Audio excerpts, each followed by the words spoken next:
Mesdames, Mesdemoiselles, Messieurs, chers amis de Canal Martinique Télévision, chers amis de SCL, vous qui nous regardez sur kmttélévision.com ou qui nous écoutez sur FM+, 88.9, vous qui nous regardez à Mayotte, à La Réunion, en Guadeloupe, en Guyane, en France et bien entendu en Martinique, bonsoir et bienvenue dans ce dialogue avec la presse. J'ai le plaisir de l'animer ce soir en compagnie de monsieur Samuel Mpaye, excusez-moi, du docteur Samuel Mpaye. Oui, pareil, ça ne change pas l'homme. Bonsoir à toutes et à tous. Je vous remercie d'être présents avec nous en ce 26 décembre. J'ai juste un petit message. Je ne regarde pas souvent la messe qui est faite à la télé. Et puis le 24, j'ai écouté le message de... Non, c'est mercredi, c'est ça? Mercredi soir. Le 24, oui. Le 24. Mercredi soir. La messe de minuit du Lamentin, à 20h. là. Non, c'était à 20h, voilà, la messe de minuit à 20h qui était au Lamentin. Et c'était le prêtre Crépin qui a fait une homélie qui m'a vraiment touché, sur vraiment, avec des témoignages qui étaient assez éloquents. Et j'espère que les gens qui l'ont écouté, en tout cas les jeunes qui ont pu écouter cette messe-là, ou pas la celle-ci, suivront les préceptes qu'il a enseignés. Parce que ça nous aidera beaucoup pour la Martinique telle que nous la vivons aujourd'hui, elle et sa violence. Merci. Nous aurons également sur ce plateau Madame Katharina. Comment allez-vous? Ça va et vous? Pourquoi vous riez? C'est Cantarini. C'est Cantarine? C'est Cantarina? Cantarini. Rini. Ah, Cantarini, je dis toujours na. Ah ouais. Madame Cantarini, comment allez-vous? Bonsoir, ça va très bien, merci. Bonsoir à tous les Martiniquais et puis de joyeuses fêtes en ce 26 décembre. Et puis un petit coucou particulier aux Diamantinois qui m'arrêtent maintenant beaucoup dans la rue et qui sont très fiers qu'une Diamantinoise les représente. Donc voilà, merci à tous de nous suivre et pour vos compliments et votre soutien. En tout cas, les Diamantinois vont être déçus parce que vous n'avez pas assisté à la messe de minuit à 20h à la télévision. Et je ne peux pas être partout en même temps. Et voilà, un grand merci à eux parce que ça fait toujours plaisir d'avoir du soutien. Voilà. Merci beaucoup, José Charlotte. Bonsoir. Oui, alors je dis bonsoir, bien entendu, à tous les Martiniquais, et bien entendu, les Martiniquais situés dans le monde entier qui nous regardent, et bien entendu, je signale par ailleurs, c'est la première fois que je vais échanger avec Madame Cantarini. Donc, c'est pour moi un immense océan de joie. Oh là là, quoi vous avez dit? Un immense océan de joie. Non, mais c'est pas sérieux, parce que les océans sont toujours immenses. Peut-être pas de joie.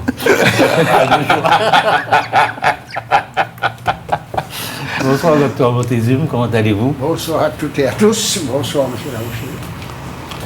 Nous allons commencer par un sujet que nous a proposé Madame Cantarini. Madame Cantarini, nous avons proposé de parler des problèmes que connaît l'ex-Miss France, la Martiniquaise Philippon, mademoiselle Philippon. Alors, quels sont ces problèmes? Philopon. Philopon. Vous m'avez déjà repris dans mon bureau. Je refais la faute. Philopon, voilà. Oui, voilà, donc moi, je préfère l'appeler Angélique, puisque c'est comme ça qu'elle se fait appeler par les réseaux sociaux, enfin, sur les réseaux sociaux, pardon. Donc, voilà, Angélique, notre Miss Martiniquaise qui a été Miss France l'année dernière, a publié une vidéo cette semaine. Elle dépose une plainte pour le cyberharcèlement qu'elle subit sur les réseaux sociaux. Notamment, elle est victime d'un déferlement de racisme et de propos racistes. Donc moi, c'est vrai que ça m'interpelle un petit peu parce que c'est une femme qui a su représenter la Martinique et pour moi, c'est un modèle, donc je n'arrive pas à comprendre pourquoi on s'en prend à elle. Voilà. Donc je trouvais ça intéressant d'en discuter ce soir parce que c'est pas normal qu'une ancienne Miss France ait subi des attaques tout au long de son règne et continue à en percevoir en continu. Voilà. Samuel Mpaye, est-ce que, selon vous, la France est un pays raciste? C'est une discussion que je ne voulais pas avoir le 26 décembre. Parce qu'il faudrait que les gens gardent de moi de l'année 2025 une image positive. Alors je vais pas dire ça comme ça. Je dis simplement que le fait d'être vainqueur avec une couleur de peau noire peut des fois attiser chez certains une espèce de jalousie, de réflexes primaires. En fait, de réflexes qui sont dus à des transmissions qui se font dans la société de façon des fois insidieuse, et qui veulent que le noir soit inférieur, que le noir ne soit pas intelligent, que le noir n'ait rien créé, et comme a dit un ancien président de la République, n'a rien apporté à l'histoire. Vous voyez? Donc du coup, quand effectivement il y a quelqu'un qui... Non, il n'a pas dit il n'a rien apporté à l'histoire, il a dit il n'a pas d'histoire. Non, il a dit n'a rien apporté pour l'instant à l'histoire. C'est ce qu'il a dit, très clairement. Il n'a pas dit qu'ils n'ont pas d'histoire, il a dit qu'ils n'ont rien apporté à l'histoire du monde. Et donc, quand on véhicule des idées comme ça, alors c'est normal qu'il y ait certaines personnes qui se croient tout permis et qui se permettent de dire des choses qui peuvent blesser. Je pense simplement qu'en 2025, il faut que nous soyons, en tout cas, ceux qui aiment le revendiquer. Moi, je n'ai pas besoin de revendiquer ni ma couleur, ni ma peau, ni ma race, ni quoi que ce soit. Bon, la race, ça n'existe pas, pour commencer. Simplement de dire aux gens, ou à Mme Philopon, qu'à partir du moment où elle sait ce qu'elle est, finalement, ce que les gens peuvent dire, même si c'est vrai que c'est blessant, et elle a raison de porter plainte, hein, c'est son choix, c'est à elle de décider. Mais que, de toute façon, la vie des gens ne changera pas. Les cons, il y en a partout. Les imbéciles, il y en a partout. Mais il faut dénoncer ça parce que pour nos enfants, c'est quelque chose qui, parfois, pour certains, peut les priver d'avoir envie de se battre pour le monde dans lequel nous vivons aujourd'hui. Je pense que si nous devons faire des actions, c'est surtout pour nos enfants parce que nous-mêmes sommes passés à autre chose. Et que j'estime que, bon, on ne peut pas faire autrement. Ça existe, hein, c'est là et ça ne bougera pas. Elle doit simplement... Et docteur Montesieux, voilà. Est-ce que vous pensez que la France est un pays raciste? Est-ce que je pense ça? Je n'ai pas à penser ça. Je n'ai qu'à me référer au fait qu'il y a 13 millions de gens qui votent pour Mme Le Pen, qui est vraiment quelqu'un de particulièrement raciste, son racisme venant également de son père. Hein? Donc, je pense qu'il y a quand même une quantité impressionnante de gens en France, une quantité impressionnante de gens qui sont racistes. Bon, alors là, est-ce qu'on y peut quelque chose? Je ne sais pas, je ne pense pas. En tout cas, cette femme qui est très belle, Qui est très belle? Madame... Ah, Philopon. Madame Ah, non, quand vous parlez de Mme Le Pen, et puis vous êtes... Non. Oui, pourquoi elle peut être belle aussi, hein? Chacun, les goûts et les couleurs ne se... Voilà. Alors, Attendez, si on vous envoie chercher une femme belle, vous allez chercher Marine Le Pen. Non, mais répondez. Vous parlez de moi. Oui, je vous parle de vous. Je dis simplement que une femme belle, c'est pas les yeux de, c'est pas à travers mes yeux qu'on va définir une beauté. Une beauté est définie à travers les yeux de tout le monde. Chacun voit qui est beau, qui n'est pas beau, suivant les yeux. C'est pour ça qu'on C'est une belle femme. Chacun voit son fromage. Oui, comme toutes les femmes. Pour moi, toutes les femmes sont belles. Vous savez, on n'a pas besoin. il a raison. Et toutes les femmes sont belles. Bah oui, toutes les femmes sont belles. Je trouve que celle-là est particulièrement belle. Voilà. Alors, non seulement de la beauté qui se dégage de sa physionomie, mais aussi de sa silhouette. Hein. Je la remarque parce que vous savez que je suis aussi le médecin rééducateur que je suis, bon, est très attaché au corps des gens. Hein, c'est le corps des gens m'intéresse beaucoup. Et je pense que c'est ce qui déclenche ces crises de jalousie chez certaines personnes qui n'acceptent pas la différence. qu'elle soit comme ça. Et deuxièmement, qu'elle ait gagné ce prix prestigieux de Miss France. De Miss France, parce que ces gens-là, effectivement, considèrent que pour être français, et pour gagner des concours français, il faut être français, donc blanc. Hein, c'est ce qu'ils croient. Ils croient ça, vous ne pouvez pas les empêcher de croire ça. Il y a des racistes, mais la France n'est pas raciste. C'est ce que vous êtes en train de dire. Je vous ai dit que pour moi, tous ceux qui votent Le Pen sont des racistes. D'accord, mais il y a 65 millions de Français, d'accord? Oui, je crois ça. Ok. Mais il y a combien? 17 millions qui votent au Rassemblement national. Je vous demande, c'est ça? Il y a 13 millions. 13 millions, d'accord. Oui, 13 millions sur 65. Et ceux qui votent... 68. 68, d'une part. Et puis vous ne pouvez pas faire porter à Marine Le Pen. Moi, je ne vais pas parler. Je veux vraiment la défendre. Je veux vraiment pas la défendre. Mais le racisme de son père, hein, c'est quand même un peu. Ah bon, tiens, Laissez-moi pourquoi vous dis-moi. dire, parce qu'elle a foutu son père dehors du parti. Ah bon, vous croyez ça? laissez-moi vous dire Non, quelque mais chose. attendez, vous croyez ça Mais vraiment? c'est un fait. Mais non, vous croyez ça vraiment? Je ne crois pas, c'est un Vous fait. n'avez pas vu que c'était une manœuvre. Sûrement, vous avez raison, c'est une manœuvre. C'est une manœuvre. Laissez-moi vous dire, est-ce que vous avez été choqué par la démagogie de ces deux individus-là? Toutes les femmes sont belles. C'est-à-dire que comme les femmes sont des gens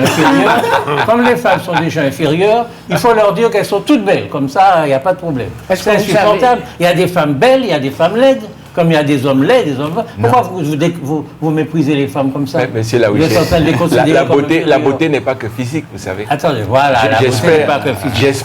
J'espère que vous ne Physique ou regardez pas, pas. il y a des femmes belles, il y a des femmes laides. J'espère que c'est vous ne tout. regardez pas des femmes simplement à travers la beauté l'emballage. physique, à C'est travers pas ça- l'emballage. c'est pas ça le Parce que problème. alors là, sinon, ce serait Ce vraiment n'est pas triste. ça le problème. Moi, je Ce n'est considère, pas ça, le problème. pour ma femme que pour ma part, que toutes les femmes sont belles. Moi aussi. Et que, Voilà, Je voilà. et que en chacune Mais d'elles, par contre, voilà. je je retrouve un pense peu. qu'il y a des hommes qui sont laids. Hein. Voilà, donc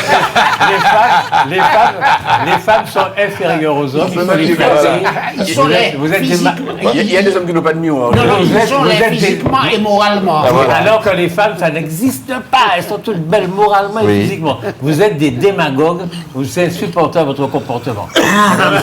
Non, c'est très simple. Alors que Tarini, Non, mais vous c'est êtes très- exprimé sur le racisme en France. Pas encore. Ben, non, mais après, justement, pour en revenir à tout cela, en fait, Angélique, elle est belle. De toute façon, ce sont des critères de beauté. Miss France, c'est un concours de beauté. Donc, ça va être chaque femme dans chaque département qui va représenter son département, mais elle a quelque chose en plus. Et c'est ça qui, peut-être, qui énerve les gens, c'est que non seulement elle est belle, elle représente, c'est une maman, donc elle est maman. C'est une femme qui est plus âgée. En général, les Miss, elles ont 19 ans. Là, on est sur une femme qui a 34 ans. Et en fait, c'est pour ça aussi qu'il y a ce déferlement de haine additionné au fait que les personnes sont derrière leurs écrans. C'est de la haine, c'est du racisme derrière un téléphone sur des ordinateurs. Donc les personnes s'en donnent à cœur joie. J'aimerais voir, peut-être que dans la rue, il y a moins ce déferlement de haine. Et en fait, c'est ça qui est dramatique, c'est que maintenant, les personnes se cachent derrière les réseaux sociaux pour aller critiquer de manière très négative une femme qui, moi, je trouve, est exceptionnelle. Angélique était exceptionnelle et a mérité sa couronne. Et voilà, c'est pas normal qu'elle doive aujourd'hui poser une plainte, puisque si on regarde la Miss France de cette année, elle vient aussi des îles, elle n'a pas la même couleur de peau, donc c'est pas ce déferlement de haine-là qui est fait sur notre nouvelle Miss France comparé à Angélique. Donc c'est pour ça, en fait, elle est dans une situation totalement injuste. Voilà, c'est tout. D'accord. José et Charlotte, Oui. vous avez... Alors non, moi je dirais, elle a doublement gagné son élection. Et elle a doublement de mérite, dans la mesure où, avant de lancer l'élection Miss France, il y a des grilles. Il y a des grilles de notation, il y a des grilles de classification. Donc si elle a rempli les critères, et dans la moyenne des critères, elle a dépassé tout le monde, c'est qu'elle mérite, bien entendu, sa place. Excusez-moi, les Français avaient le droit de vote. Hein. Et ils ne sont pas dans des grilles. Hein. Ce sont des Français qui... Oui, mais justement, tout le monde avait des droits de vote, y compris les Français de l'Hexagone comme de l'Outre-mer. Monsieur tout le monde, quoi. Et c'est Angélique Philippon qui a gagné. Philippon qui a gagné. Elle a vraiment gagné. Il est bien évident qu'au-delà des critères, c'est vrai que quand on est, disons, noir de couleur dans la République française, il faut payer sa place 2 fois plus cher qu'une autre personne de la même couleur. Donc, on peut dire qu'elle a doublement gagné. Elle a doublement gagné, ce qui a fait beaucoup de mal aux autres personnes des autres régions de métropole qui ont présenté des personnes très claires de peau. Et à ce titre, eh bien, ça a fait souffrir les perdants. Les perdants sont vraiment dans leur douleur et pour soulager leur douleur, il ne leur reste qu'une seule arme, c'est le mépris et le racisme. Et ça va vous dire, ce que vous venez de dire là est absolument insupportable. Je vous le dis, insupportable. Vous avez dit que lorsque... Laissez-vous. Parce que vous êtes d'accord avec moi. Vous allez être d'accord avec moi. En France, quand on a la couleur de peau, il faut payer sa place 2 fois plus cher. Absolument. C'est insupportable. Parce que M. Mpaye, il n'est pas 2 fois meilleur médecin qu'un autre pour être médecin. Qu'est-ce que vous en Alors il a savez? réussi à ses examens. Qu'est-ce que vous en savez? Laissez-moi, je suis sûr. Qu'est-ce que ça Monsieur vous Montezuma, il n'est pas 2 fois supérieur à un autre médecin français, il est médecin. Moi j'ai fait des études, je n'ai jamais, taisez-vous, je n'ai jamais eu à être 10 fois plus fort qu'un Français de France pour avoir mes diplômes. Donc ce n'est pas vrai. Non, mais Vous êtes un menteur, monsieur Laouché, vous dites n'importe quoi. Dans les universités, laissez-moi finir. Dans les universités françaises, où se forment les gens qui vont diriger la France, l'élite de la France, non, je n'ai pas connu le racisme et eux non plus. Monsieur Laouché. Non, il y a le fait de réussir le diplôme et obtenir le poste. Avoir le diplôme, tant qu'il s'agit d'une feuille de papier avec une signature, on peut l'avoir sous forme d'égalité de notes. Cependant, dès lors qu'on postule pour un poste d'autorité, de pouvoir ou de représentation notable, ce n'est pas vrai. À ce moment-là, il y a un critère sous-jacent qui fait surface. Et je connais la situation, j'ai connu ça dans le passé il y a 40 ans. Quand je cherchais du travail après le service militaire, je me suis retrouvé à être présélectionné. Et en dernier moment, le responsable m'a dit clairement, c'est pas qu'on ne veut pas vous prendre, c'est pas que vous ayez des problèmes de compétences, mais vu... Il y a combien de temps? Il y a 40 ans, vu la fonction que nous allons faire, on peut penser que la couleur de peau n'est pas la plus adaptée. Monsieur Laouché, je peux m'exprimer. La phrase était claire. Je peux dire un mot? Non, mais je peux dire un mot. Non, vous avez pas, je peux dire un mot. Vous savez, on ne se rend pas compte des choses que le jour où on les vit. Vous comprenez? Vous savez, de dire qu'il y a le racisme en France, que ça existe, et qu'on y est confronté, c'est de l'autorité publique, c'est pas quelque chose qui se cache, c'est des choses qui sont vécues au quotidien. Ce n'est pas vrai. Bon, maintenant, ce n'est pas vrai. Mais laissez-moi finir. Ouais, je ne vous ai pas interrompu, je me suis tué. Allez-y, dites vos sottises. Allez-y. Vous savez, je vais vous donner un exemple. J'ai un petit qui est venu à mon stage, qui fait ses études à Lyon. Études de médecine. Il est en 6e année. Il est avec moi depuis à peu près 3 semaines en stage. Et je suis très triste parce que quand je l'interroge et que je lui demande comment ça se passe tes stages, il dit que c'est difficile parce que chaque fois qu'il arrive quelque part, il est obligé de prouver sa valeur pour être intégré dans le système. Je vais vous donner un exemple. Chaque fois qu'il arrive dans un stage, il est obligé, s'il veut pouvoir faire des actes, ou pouvoir travailler en coordination avec les internes ou les chefs de clinique, commencer par avoir un bon état d'esprit avec l'infirmière ou avec les aides-soignants. Ce n'est pas le cas de tes copains blancs. Je vous demande si c'est le cas de tes copains blancs. Laissez-moi finir. C'est ça qui est important. Il est obligé de faire ça avec les infirmières, puis ensuite, parce qu'il s'entend bien avec les infirmières, il va être pris en charge ou bien être écouté par les internes, et puis ensuite pris en charge et écouté par les seniors. Ce travail-là, quand vous êtes métropolitain, vous n'avez pas forcément besoin de le faire. Je vais vous dire, laissez-moi finir. Vous savez, c'est un métier où vous êtes au contact des gens. Moi, je peux le dire parce que je l'ai vécu. Je l'ai vécu dans une salle où je partais faire, nous étions en groupe en train de faire une visite médicale. Nous sommes venus dans une visite médicale, j'ai la blouse, j'ai le stéthoscope au cou, nous entrons avec le chef de service, nous devons être une vingtaine de médecins lors de la visite. Une patiente est allongée, d'accord? Et vous savez à qui elle demande de venir enlever le pot d'urine qu'elle avait fait? À moi, parce que j'étais le seul noir. Elle n'a pas visé un des métropolitains qui était là, elle a visé le seul noir qui était là parce qu'elle estimait que parmi tous les gens qui étaient présents là, le seul qui pouvait lui enlever le pot, c'était moi. Oui. Vous voyez, c'est ça. Non, ce que je veux dire, c'est la présomption, d'ailleurs, de dire, c'est ça le racisme. Le racisme, c'est des mots, c'est des attitudes. Il y a des racistes. Alors, de dire, donc quand on dit que ça existe, ne nous faites pas croire aux gens qui nous écoutent que ça n'existe pas. Conclusion, j'ai été obligé de dire à mon étudiant de 6e année, il faut qu'il se batte 2 fois plus, qu'il faut qu'il écoute 2 fois plus, qu'il faut qu'il travaille 2 fois plus pour pouvoir s'intégrer. Il faut qu'il fasse ça 2 fois plus pour que quand on lui pose des questions, qu'il réfléchisse 2 fois plus par rapport aux autres, parce que justement, ce qu'on va juger pour lui, ce sont effectivement ses compétences. Là où pour les autres, ne sont pas forcément jugés que sur leurs compétences. D'accord. C'est tout. Je suis pas d'accord. On vient poser la question, est-ce que la France est un pays raciste? C'était bien votre question. Hein? Oui. Est-ce que les hommes de France ou la terre de France? Alors, je vous ai déjà dit, je l'ai dit sur le plateau déjà ici. Quand je faisais mes études à Montpellier, je connaissais un jeune garçon de café il se faisait appeler François, donc je l'appelais François. Et puis un jour, je vois qu'un de ses amis l'appelle Francisco. Alors je lui dis, pourquoi tu t'appelles Francisco? Il me dit, oui, mais j'ai francisé mon nom parce que mes parents viennent d'Espagne, avec les réfugiés espagnols du temps de Franco, et nous étions très mal vus par les Français à l'époque, du sud de la France, et c'est pourquoi j'ai changé mon nom, parce qu'à l'école, je n'en pouvais plus. Alors ça c'est une chose. Deuxièmement, je vous ai déjà dit ici que je sortais avec une fille dont le père était un Polonais. C'était des gens blonds, avec des yeux bleus, et elle me raconte que son frère...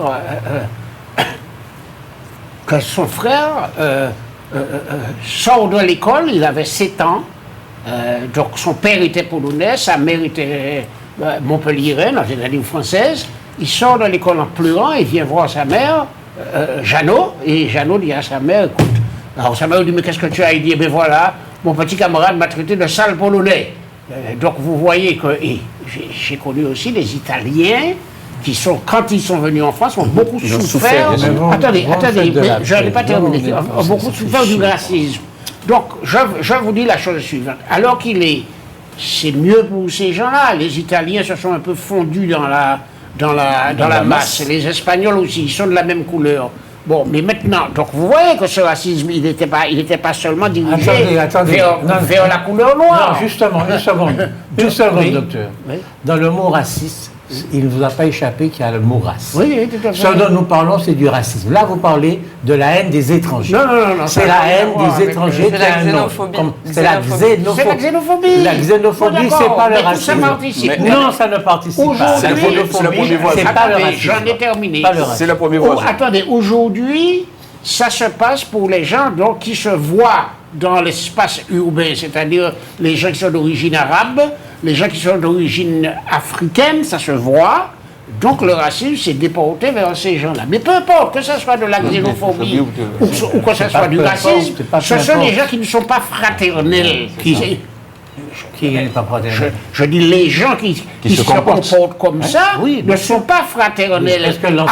Alors que vous savez très bien qu'en France, c'est liberté, égalité, fraternité. Donc ils ne sont même pas dans leur propre valeur. Ça existe en France. Reconnaissons que ça existe. Vous appelez Madame Cantarini, de toute évidence d'origine, je ne sais pas quoi. Italienne. Alors, voilà, tiens, on s'est fondu dans la masse. Alors voilà, il y a aussi ça, c'est que si je voulais parler de Miss France, c'est parce que donc il y a une histoire bien sûr de couleur de peau, de racisme, mais il y a aussi la place de la société, la place de la femme, pardon, dans la société. Et là, on est complètement dessus aussi. C'est que la femme aussi a dû se battre pour avoir des droits. On a eu des droits très récemment. Et donc, pour en revenir en fait à Miss France, c'est qu'aujourd'hui, être une Miss France, c'est plus comme dans les premières années où c'était un simple concours de beauté. Maintenant, pour être Miss France, il y a aussi des critères de prise de parole, de représentation. Donc ça, on a changé en fait, c'est plus belle et tais-toi. Moi quand j'étais jeune, il y avait une chanson sur Miss France, tu parles de la crise en bikini, c'est plus ça. Maintenant on demande à Miss France d'aller beaucoup plus loin. En général elles ont fait des études, donc en fait c'est aussi un changement de regard sur la femme en général, quelle que soit sa couleur de peau, sur sa position qu'elle a dans la société. Et d'ailleurs, ça fait 10 ans que les dom-toms sont en train de mettre des grandes claques, on va dire, si je puis dire, aux régions qui sont en hexagone, puisque ça fait 10 ans qu'on a des Guadeloupéennes, Miss Tahiti, Miss Martinique avec Angélique. Donc c'est pour ça, c'est aussi le regard qu'on a de la femme qui est en constante évolution. Et moi, je rejoins ça, c'est que la femme noire a dû, bien sûr, beaucoup plus se battre pour avoir cette position. Il n'y a rien qu'à regarder Rihanna. Rihanna, ça a été, c'est la première fortune, c'est la première à avoir fait autant d'argent avec sa marque Fendi. Et elle s'est battue beaucoup plus que les autres parce que c'était une étrangère, parce que c'était une femme qui arrivait aux États-Unis, etc., etc. Donc c'est aussi sur ça qu'il faut centrer le débat. C'est pas forcément est-ce que la France est raciste, mais est-ce que la France arrive à évoluer, à faire réévoluer la place de la femme dans la société, quelle que soit sa couleur de peau. En fait, au final. Ce qui fait que je donne raison en complétant à mon confrère Empire qui dit « toute femme nous belle ». C'est ça. Oui, alors, non, mais c'est pas ce qu'il a dit, il a dit le contraire. Il a dit le contraire. Oui, mais il a dit à des belles femmes et puis il y en a qui sont pas. Non, concernant le racisme, ce qu'on est en train de voir concernant le racisme, c'est que quand on voit les immigrés de deuxième et troisième génération, les immigrés de couleur blanche, ils ont pris l'échelle sociale, ils sont au sommet de l'État, ils sont devenus directeurs administratifs, préfets et autres, voire président de la République, tandis que les immigrés de deuxième génération de couleur noire, ils n'arrivent pas à franchir le palier des hauts sommets de l'État. Et ça, c'est pas parce qu'ils sont moins compétents, ils ont autant de diplômes que les autres, que les Espagnols, les Portugais, les Italiens, les Belges, les Polonais, sauf que le racisme de la couleur noire freine l'évolution. Donc c'est pour ça qu'aujourd'hui, au sommet de l'État, parmi les ministères, les ministres, chefs d'État, on n'a pas un volume de gens de couleur noire en proportion de la population. Mais Ce qui a évolué déjà aux États-Unis, mais qui traîne des pieds en France. Vous comparez même la France aux États-Unis. Ah faut oui. le faire, parce que la ségrégation aux États-Unis Mais vous avez existait vu- encore en 1968. Mais ils ont fait du chemin. Oui, ils ont fait du chemin. Et- Moi, je vous dis qu'il y a des hauts fonctionnaires noirs, premièrement, ça existe. Oui. Et deuxièmement, eh ben, c'est nous qui ne choisissons pas forcément ces carrières-là. Il faut faire attention à ça. C'est pas Mais en parce tout cas, que... vous avez vu que chez les Ukrainiens, il y en a des dizaines de milliers en France qui ont été très vite intégrés parce qu'ils ne sont pas de couleur noire ou ne ressemblent pas à des Tout à fait. Arabes. C'est comme ça, c'est comme ça. Qu'est-ce que vous Tout voulez à faire fait. C'est Euh, le siècle de ressemblance. Vous avez une exposition à l'habitation Clément, Oui. sur les Kalinago et les Taïnos, notamment. Quelle réflexion, mais en 2 minutes, et puis après on va discuter, quelle réflexion a priori ça vous inspire, monsieur le docteur Samuel Paille? À propos de quoi? D'accord, donc il a il a écouté, mais il ne sait pas quoi répondre. À l'exposition à l'habitation Clément, Kalinago Taïnos, Oui. qu'est-ce que ça vous inspire, juste avant de commencer la discussion? Quelle est la réflexion que vous pouvez avoir? Non, il faudrait que je voie les... Je crois que d'abord c'est une bonne chose, puisque ça permet de voir, après tout. C'est bien pour dire que la culture n'est pas qu'Hélène. Alors, justement, donc, donc votre premier mot, c'est une bonne chose. Oui, Mais que vous allez développer après. la culture n'est pas qu'Hélène, Vous c'est allez- tout. Il faut expliquer aux téléspectateurs pourquoi vous dites que la culture n'est pas Non, non, je vous laisse, Parce je vous qu'ils laisse sont ça. longs, Non, non, je vous laisse. Ils ont compris. Ils ont compris, ils ont compris. Arrêtez votre cinéma, il y a Oui, parce des que- Martiniquais qui ne comprennent pas la Non, culture parce n'est que- pas non, qu'elle mais est. Pourquoi en vous êtes fait, instituteur? Oui, je suis c'est plutôt vis-à-vis de vous que je le dis, parce que vous avez tendance à penser que, en fait, il n'y a qu'une seule Non, culture mais et une seule grande c'est culture, faux, les autres ça. sont des déchets. Donc, Je suis en train de vous expliquer. Je suis en train de vous expliquer qu'en fait, c'est bien pour culture dire qu'il y a voilà. La Vous avez culture compris ne vient pas que de... que n'est pas que d'Hélène, C'est incroyable. N'est Vous pas allez qu'Hélène. expliquer ce que c'est qu'Hélène alors? Mais vous ne savez pas non plus. vous. Comment on débat, bien sûr. Eh ben, alors c'est quoi? Comment mais c'est Senghor qui en parle? Oui, mais c'est gore, quoi ensuite? Eh bien, vous La connaissez- culture n'est pas qu'Hélène, ça veut dire quoi? Comment? Mais vous connaissez la phrase de Senghor? Oui, mais la culture n'est pas qu'Hélène, ça veut dire quoi? Dites-le aux Martiniquais, il y a tous les Martiniquais qui ne savent pas. Non, non, il faut me dire la phrase de Senghor, puisqu'elle est plus belle. Ah, dites quand la même. phrase C'est- de Senghor. C'est une des plus belles phrases Et après sorties quand même.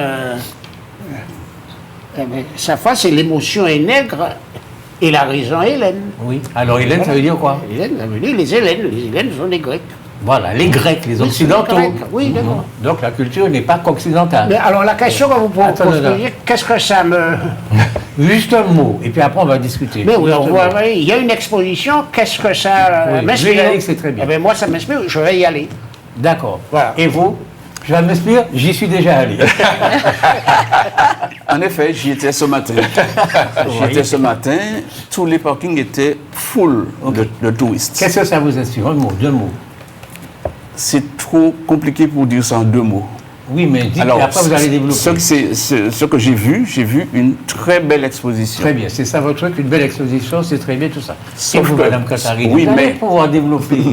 Ah, c'est extraordinaire. Ben, moi, je suis de l'équipe qui n'y est pas encore allée. Donc, Mais bien l'existence sûr, de cette exposition. à découvrir, bien évidemment. Ok. C'est extraordinaire ce qui vient de se passer là. C'est extraordinaire. Parce que les Blancs venus d'Europe, lorsqu'ils sont arrivés dans ces pays-là, ils ont exterminé. Ils n'ont pas colonisé. Ils ont exterminé, notamment en Martinique, en vrai, ils ont exterminé les Kalinago et les Taïnos. Et les Arawaks. Et leurs descendants, donc les Bernard Ayotte et les autres, font une exposition pour mettre en valeur ces gens-là. Ces gens-là viennent et disent, mais c'est très bien cette exposition. Il y en a même une qui a pleuré d'émotion. Monsieur Montezuma, il ne parle pas de réparation.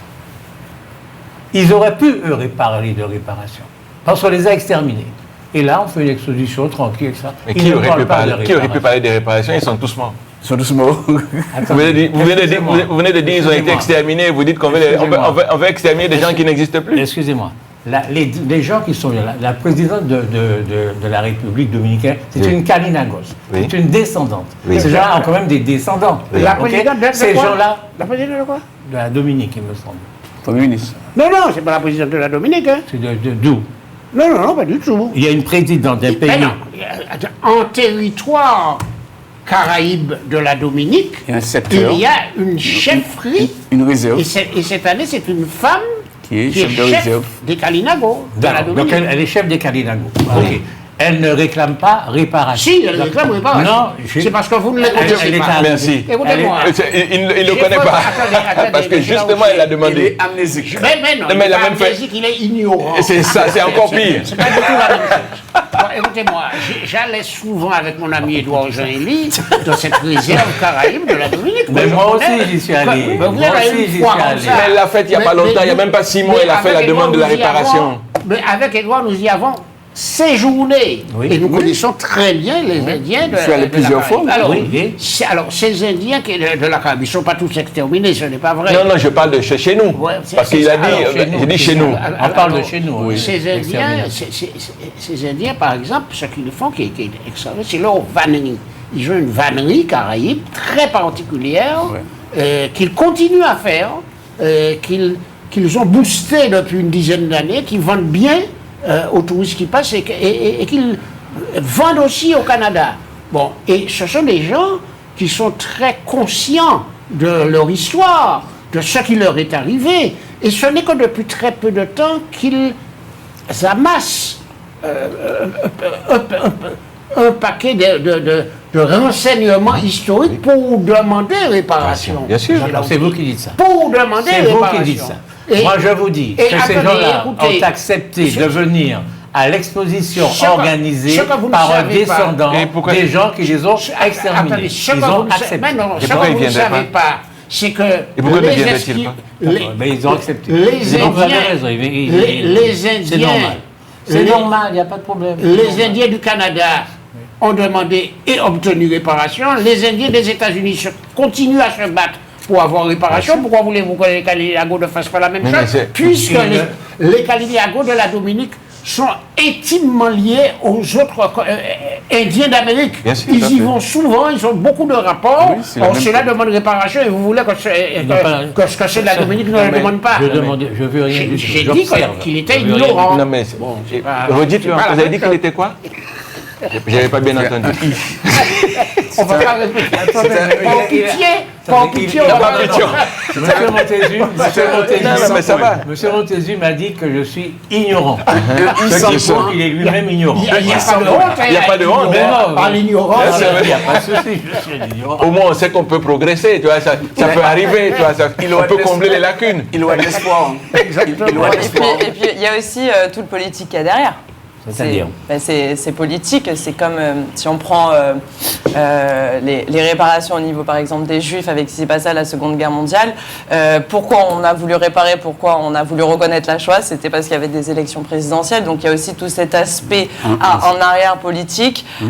On se sert des fois de ces réparations et de ça pour des buts au final politisés, électoraux, etc. Donc c'est pas, on peut pas reprocher ensuite de vouloir réparer. Voilà. Et souvent, il y a un couvert politique aussi. Vous savez, il y a une dame qui vivait dans le 15e arrondissement de Paris. Quand j'étais étudiant, j'étais allé la voir.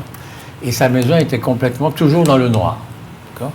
C'est-à-dire que pendant la Deuxième Guerre mondiale, les nazis étaient venus chez elle, avaient pris tous les tableaux qu'elle avait, les beaux tableaux qu'elle avait, tout ce qu'elle avait, et puis ils sont partis. Les nazis qui occupaient la France, qui occupaient Paris. Et depuis ce moment-là, elle a perdu la raison et elle avait peur qu'on vienne la chercher, elle, puisqu'elle était juive, et qu'on l'emmène dans un camp d'extermination en Allemagne. Et donc elle a perdu la raison Et moi, je l'ai visitée à un moment, elle était donc dans cette maison, une grande maison, toute noire, etc. Et bien que ces gens-là, madame, aient demandé réparation, c'est normal. Parce que c'est un truc actuel, réparation, là. On leur a volé leur truc, on leur a pris leur truc. C'est quand même, c'est pas la même chose que la réparation qui date de 1492. 1492, c'est pas la même chose.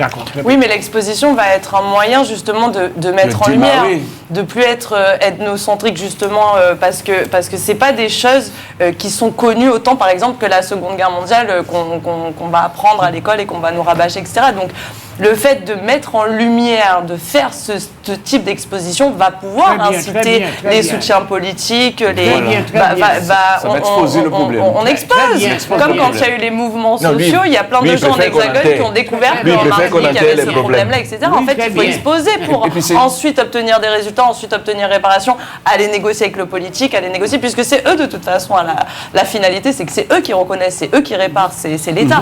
Donc il faut bien mettre en lumière ce qui a été pilé, ce qui a été détruit, le remettre à l'ordre du jour, j'ai envie de dire. Vous étiez institutrice avant. Non. C'est bien, parce que vous avez fait un bon cours là. Il faut continuer à l'enseigner. Non, mais c'est très bien.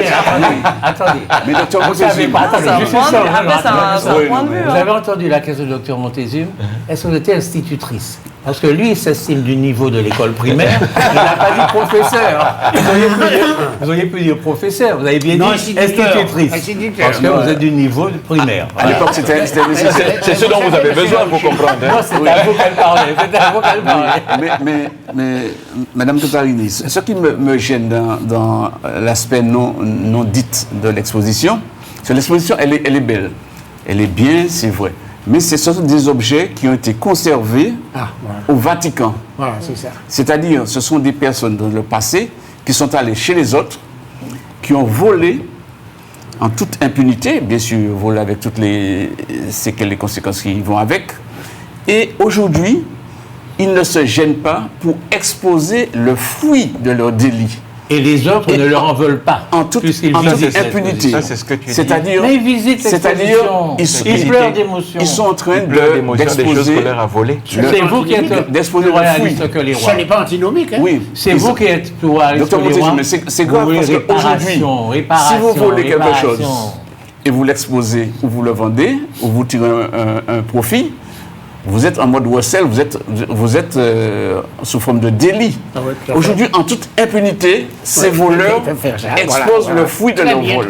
Et les volés sont contents. Aux yeux de la presse. Et les volés sont contents. Et nous, parce que les volés, dans le milieu de l'exposition du vol, parce que les volés doivent des faire biens volés, on est passif, on est silencieux, on est presque en train d'adhérer à l'exposition du fruit du délit des autres. C'est ça, j'ai compris. Donc, à mon avis, on nous a fait un sacré lavage de cerveau pour accepter cette forme de choses. Non, quand je même que j'accepte que les biens soient exposés. Je ne m'y oppose pas. Mais non, mais elle a expliqué mais, pourquoi. mais de façon sous-jacente. Parce qu'il y a les générations aussi. La jeune génération, par exemple, la mienne n'a jamais vécu tout ça. Donc il faut bien qu'ils en prennent conscience. Voilà, que ça il faut rentre dans voir leur ce que conscience. c'est. Bien sûr qu'ils ont des émotions. Ils ont des émotions. Puisque mais moi, si demain on me parle de mon arrière-arrière-arrière-grand-père que je n'ai jamais rencontré, je vais avoir une émotion en trouvant des objets qui, par exemple, lui ont été volés. Mais je ne peux pas y faire grand-chose, j'ai pas vraiment de choix, sauf d'aller peut-être manifester dans les rues, d'aller faire de la pression politique, parce que comme j'ai dit, le dernier mot de toute façon, c'est le politique qui va le donner. Voilà, mais ce qu'il faut voir, qu'il y a un groupe de voleurs qui, en toute impunité, exposent le fruit de leur vol. Voilà, j'ai compris. Et quand je disais tout à l'heure... Et les volés sont contents d'y aller. Et quand les volés sont contents. Et quand je disais tout à l'heure que la culture ne se monnaie pas, en réalité, c'est ça qui me pose problème. C'est que ces cultures qu'on expose sont des cultures qui se monnaient. En plus, c'est ça qui, au-delà de on a pris, c'est qu'on le monnaie par la suite. Oui. Et c'est ça qui, moi, me perturbe. Alors moi, c'est ça qui me fait mal. J'ai pas payé pour voir. Non, quand je dis monnayer, c'est-à-dire qu'aujourd'hui, je sais pas ce cadeau. C'est exactement ça. C'est comme si un esclavagiste montait chez lui un musée de l'esclavage. Exactement. Et que les Antillais venaient le voir. Vous ne l'auriez pas accepté. Mais vous savez que ça existait. Vous n'auriez pas accepté.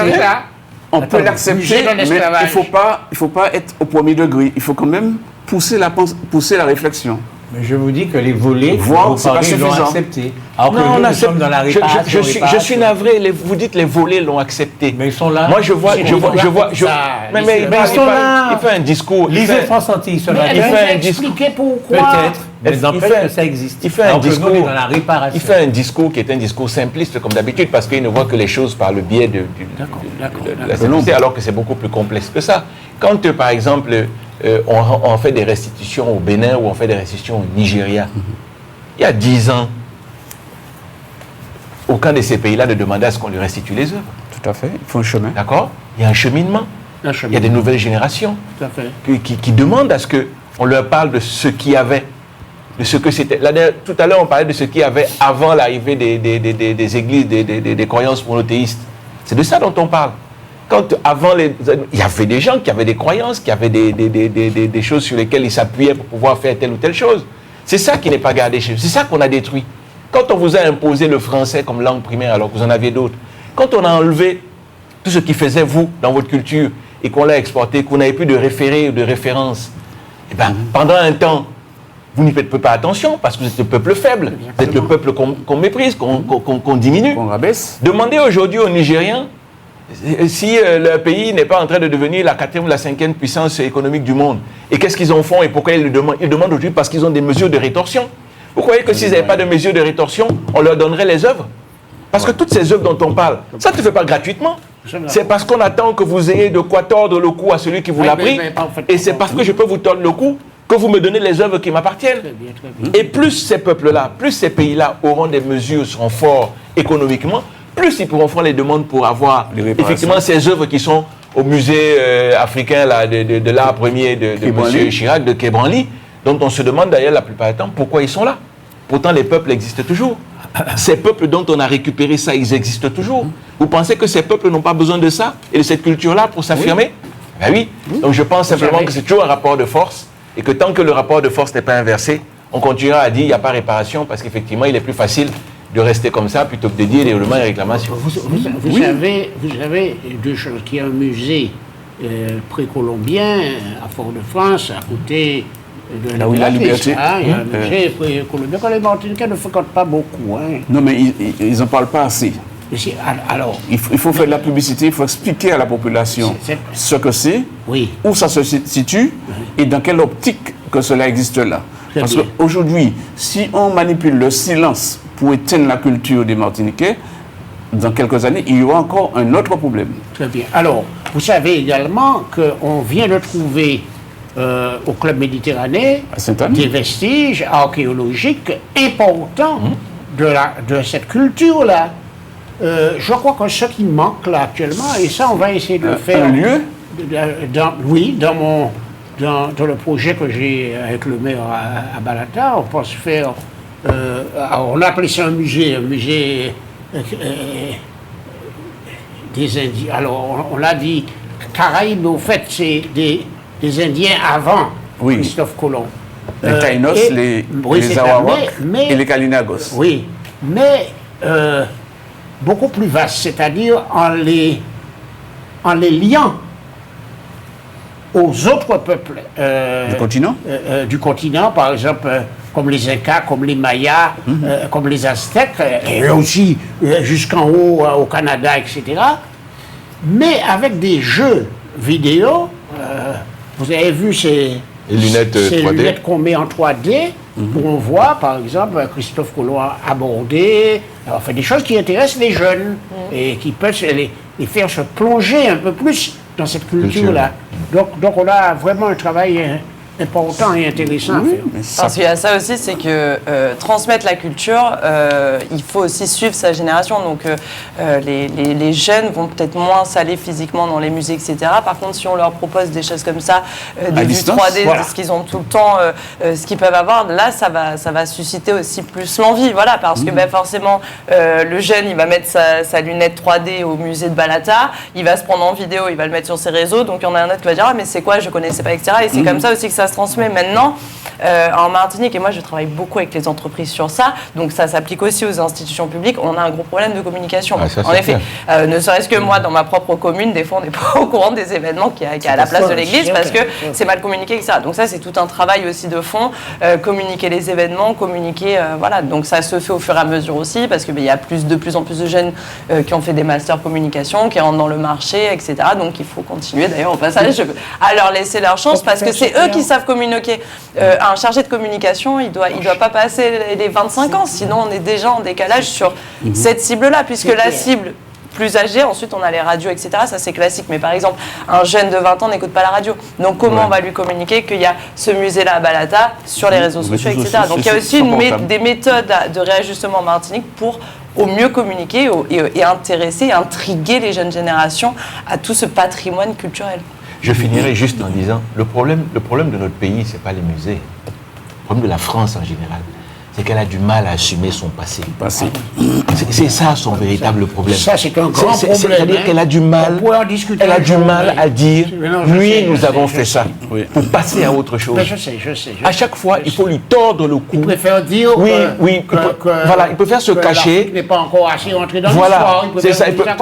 Ils ont du mal à assumer. Alors que l'histoire avance, les choses avancent. Or, tant que vous n'assumez pas ce passé-là, en fait, les gens continuent à vous reprocher des choses. Or, il faudrait pouvoir l'assumer. Et si aujourd'hui l'Algérie a encore demandé, il n'y a pas longtemps, de mettre ça dans un code de loi, c'est justement à cause de ça. Parce qu'on n'assume pas ça.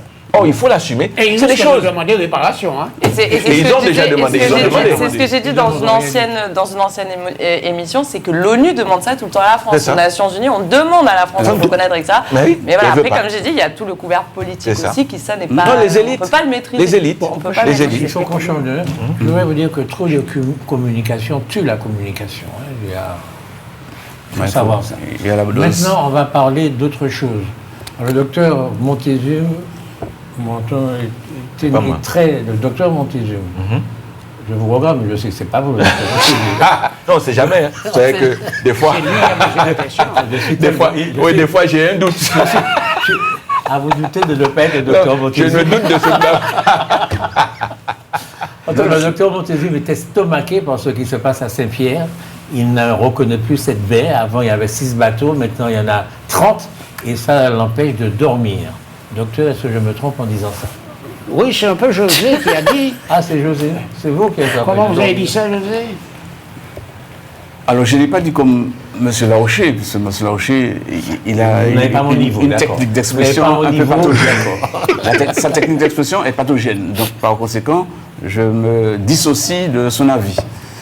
La ville de Saint-Pierre connaît un développement exponentiel concernant le monde touristique. Le développement touristique est vraiment l'élément qui va marquer les années à venir. Alors, la baie de Saint-Pierre, depuis quelque temps, reçoit des gros bateaux de touristes. Donc, il y a quelques années, c'était 6 bateaux pour la saison, après c'est 12. Selon les informations que j'ai eues récemment, pour cette saison, c'est une trentaine d'escales. Une trentaine. Donc, on peut dire que, quand bien même qu'on parle de tremblement de montagne, la ville se développe. Il y a des personnes compétentes qui vont chercher les contrats pour amener des visites sur les sites historiques de Saint-Pierre, qui est chargé d'histoire. C'est une ville, c'est la capitale d'art et d'histoire. Et par conséquent, le travail se développe à Saint-Pierre. Quand il y a un bateau de touristes, on voit bien que la ville, elle est entièrement visitée. Donc ça fait, disons, un élan, ça booste l'économie de Saint-Pierre et, bien entendu, de tout l'environnement de Saint-Pierre. Voilà, je voulais exposer ce sujet-là. Alors, c'est vrai qu'à Saint-Pierre, en dehors des potentialités dont vous parlez, il y en a 2 qui m'intéressent particulièrement. C'est la montagne Pelée. Alors, la montagne Pelée, c'est à cause de la montagne Pelée que la Martinique est devenue une île touristique dans les années 30, où les Américains, enfin nos voisins sont venus à cause de la montagne Pelée. Et alors qu'il est, avec le problème de l'UNESCO, on ne peut accéder qu'à pied au haut de la montagne. Alors, À l'époque, le docteur Petit avait proposé qu'on mette un téléphérique. Et ça, on ne l'a pas fait, et je crois que ça a été une erreur fondamentale, monumentale. Pourquoi? Parce que quand un bateau de touristes arrive le matin à 9h et que les gens doivent repartir à 2h de l'après-midi, ils n'ont pas le temps d'arriver, de visiter la ville et de grimper jusqu'au sommet de la montagne. Parce que je vous fais remarquer que dans dans tous les pays, par exemple, de la Caraïbe, comme le Guatemala, Le Pérou. non, mais Même je la parle... Dominique, il y a un téléphérique quelque part. Tous ces pays-là, le Costa Rica, etc., tous ces pays-là Font gripper en ont mécanique. des volcans que les gens accèdent En mécanique. jusqu'au cratère. Pour voir Et mécanique. je crois que si on avait un téléphérique pour leur permettre de monter rapidement voir, ça aurait été vraiment quelque chose de plus qu'on aurait pu leur offrir. Ça, c'est une première chose. La deuxième chose qui me tient à cœur quand on parle de Saint-Pierre, ce sont les eaux.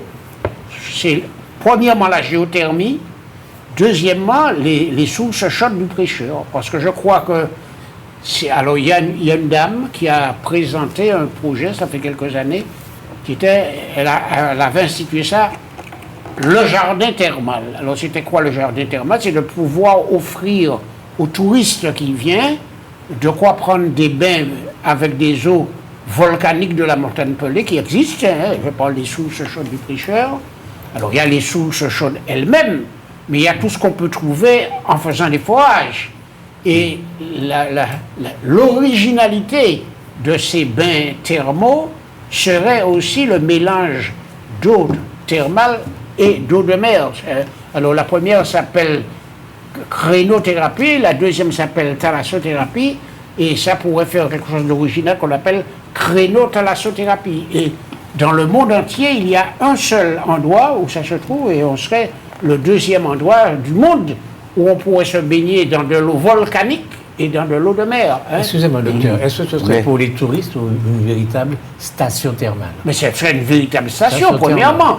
Mais au départ, sans entrer dans des bâtiments, sans entrer dans ça, on pourrait faire, comme je l'ai vu au Nicaragua, ça pourrait être un simple jardin, c'est-à-dire, vous creusez des bassins, des bassins qui peuvent contenir 10 personnes, ou une famille. Alors vous creusez, je ne sais pas moi, une dizaine, une quinzaine de bassins, alimentés par ces eaux-là, ce mélange d'eau, avec des douches et tout ce que vous voulez. Les gens viennent se baigner là.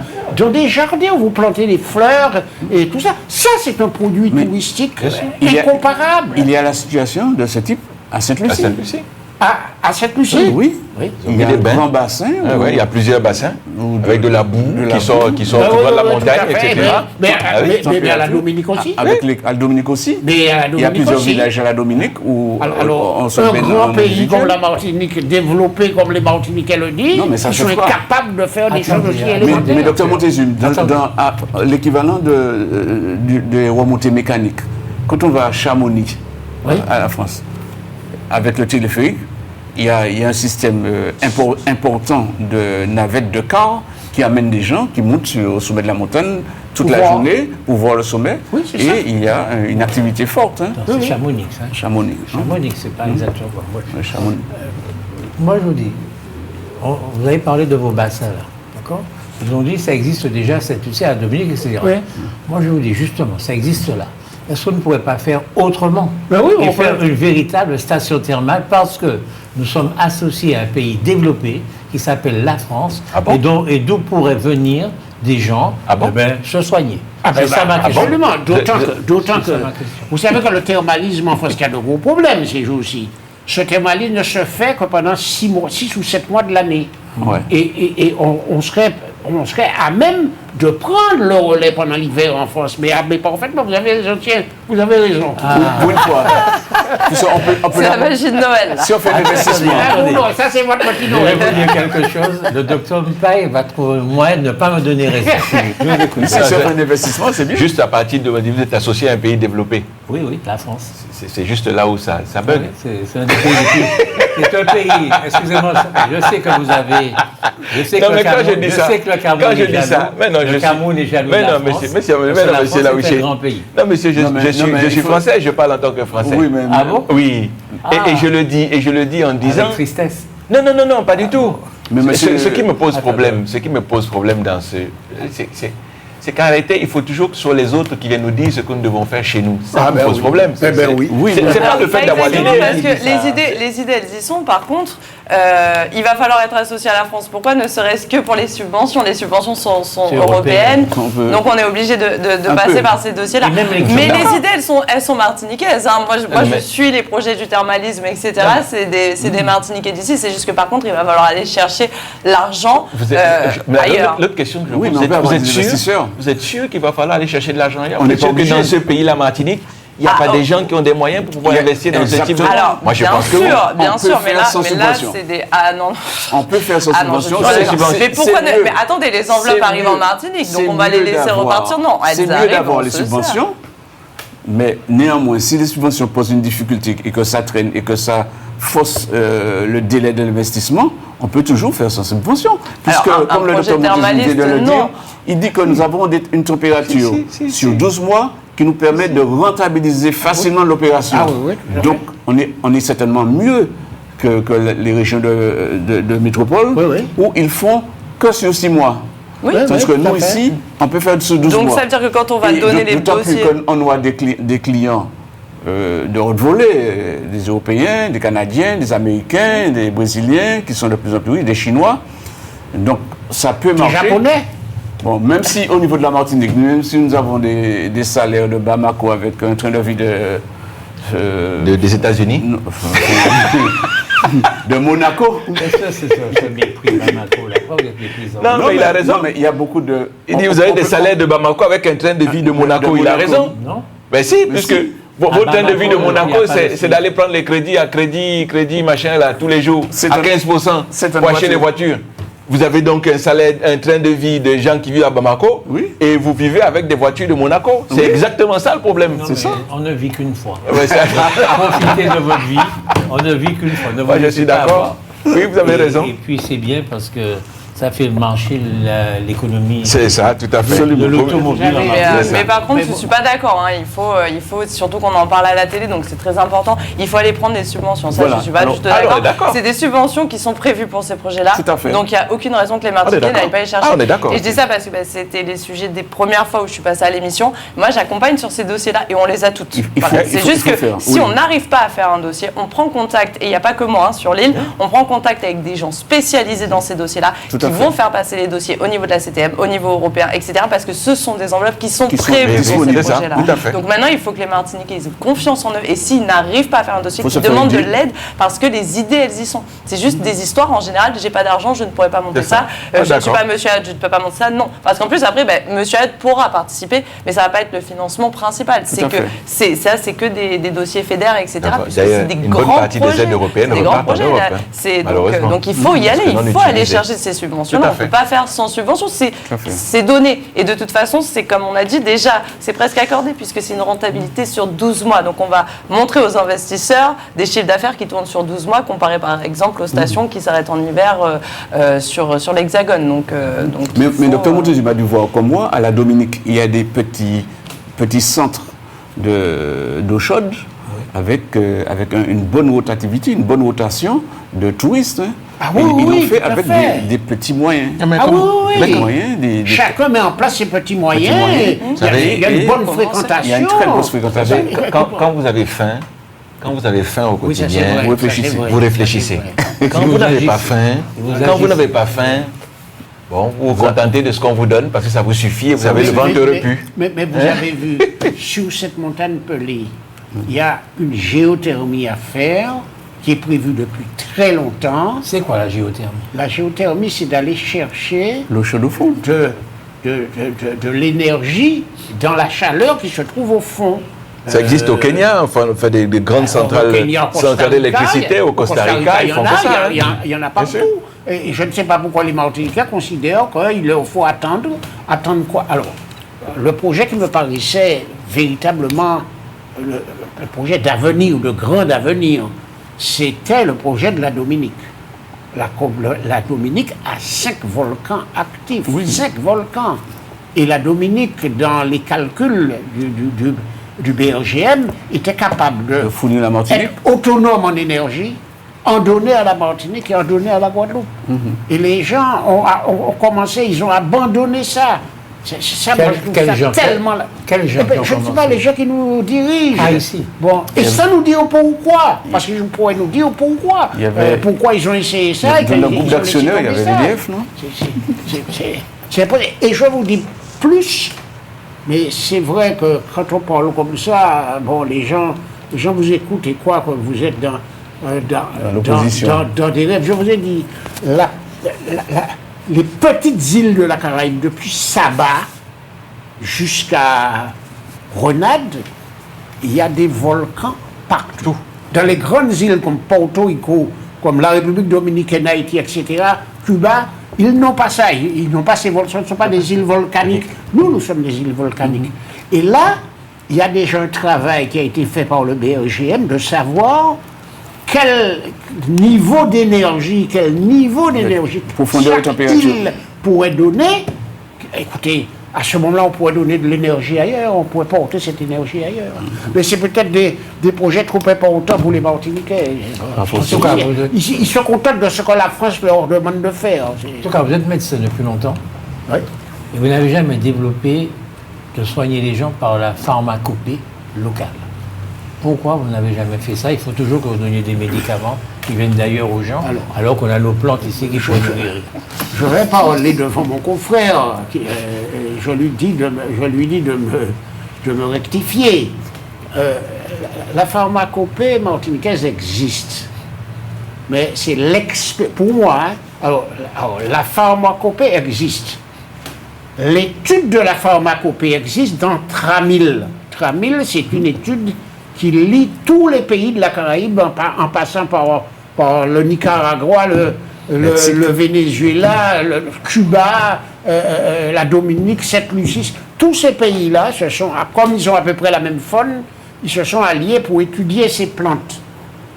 On connaît donc la composition chimique de ces plantes. Seulement, et c'est là que je parle face à mon confrère, seulement les médecins ne se contentent pas de savoir ce qu'il y a dans la plante. Ils veulent l'expérimentation médicale.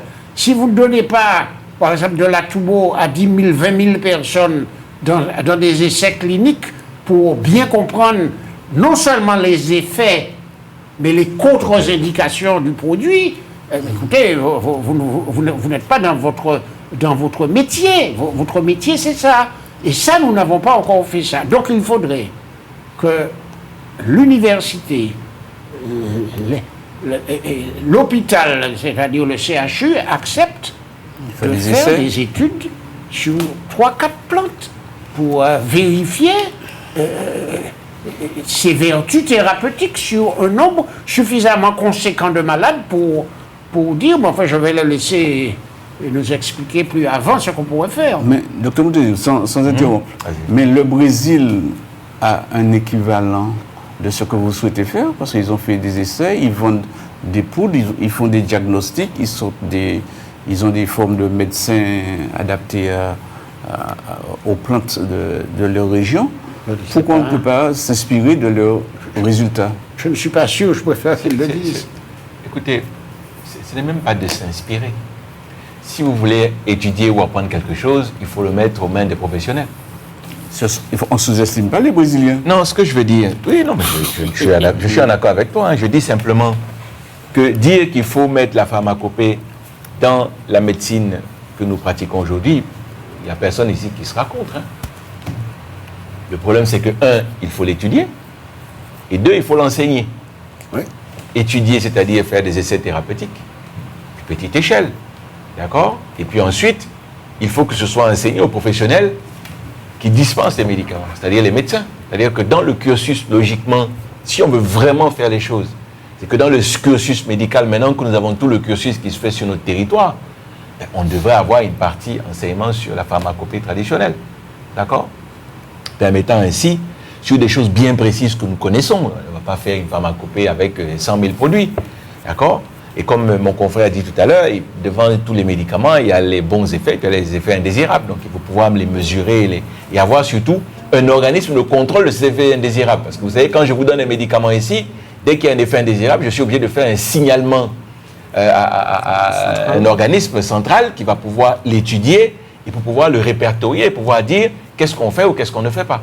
Donc tout ça nécessite une mise en place. De dire simplement on va mettre ça dans la pharmacopée, oui c'est bien, mais il y a derrière tout un travail qui malheureusement pour nous n'est pas encore fait ici et donc qui ne peut pas être fait comme ça.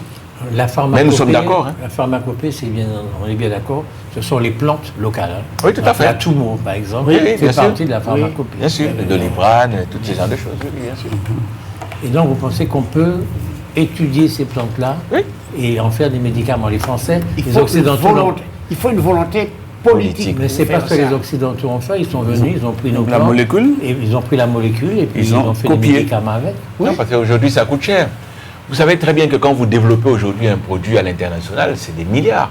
C'est des milliards d'euros. Ça demande beaucoup d'argent. Ça demande beaucoup d'argent. Et ça vous rapporte beaucoup aussi. Oui, non, mais encore faut-il investir ce milliard d'euros. Oui, faut qu'on vous voyez, c'est-à-dire que, je ne sais pas si vous avez suivi l'émission la dernière fois sur un traitement qui a été sorti au Canada. Vous avez des gens qui font, et puis ça prend du temps. Entre le moment où je découvre une molécule et sa potentielle efficacité et la mise sur le marché, nous sommes à 10 ans.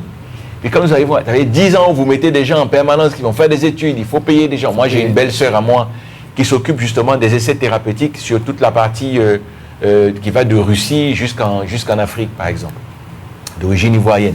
Et qui gère ça, c'est elle qui en est la directrice.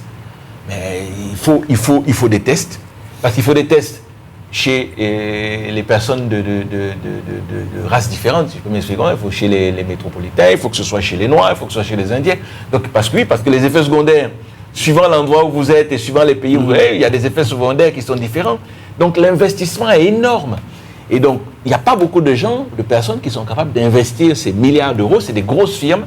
Et surtout, il faudrait qu'après, quand vous avez investi ce milliard d'euros, il faut être sûr que, surtout, vous allez pouvoir le récupérer derrière. Rapidement.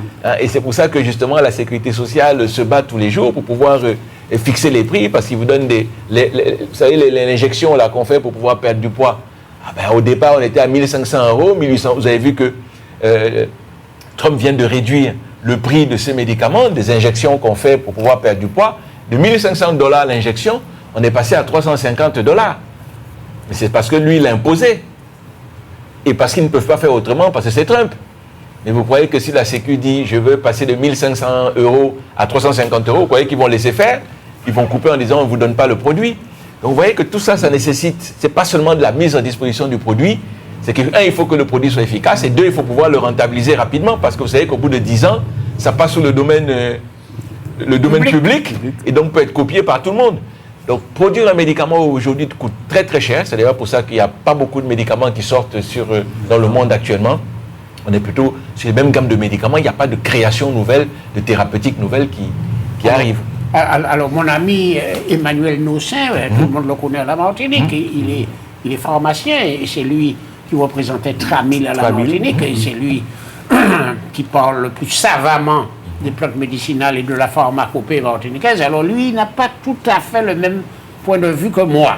Il est pharmacien et il me dit, quand je lui parle d'essais thérapeutiques, il me dit, écoute-moi, alors on va revenir aux Caraïbes, au Kalinago, il me dit, mais les Caraïbes l'ont déjà expérimenté sur plus de 1000 ans. Je suis d'accord, oui. Alors, vous voyez, il faut mettre en accord tout ça. Oui, la problématique, c'est que la transmission était orale. Vous voyez ? Donc, si la transmission orale, on la traduit chez les peuples qui restent, ou en Afrique, par exemple, là, on a la pharmacopée qui est très étendue. Le problème, c'est qu'il faut que cette transmission passe de l'oralité à quelque chose d'écrit. D'accord ? Et un brevet. Et ensuite, que ça devienne un brevet. Et puis ensuite, qu'on l'étudie dans les universités. Et après l'avoir étudié, qu'on puisse le prescrire. Mais tout ça, c'est un cheminement qui est très long. Et qui est difficile Vous avez tous les deux une expérience de Martinique. Hein. Oui. Est-ce que vous avez observé que les plantes dont se servent les Martiniquais les guérissent? Est-ce que vous avez observé ça? Alors, je vais vous donner un exemple. Vous avez la diarrhée, par exemple. Vous avez une diarrhée aiguë virale. Un autre problème. Bon, on sait très bien que vous prenez quelques feuilles de goyavier, que vous faites bouillir, et que ça vous donne, ça peut arrêter votre diarrhée.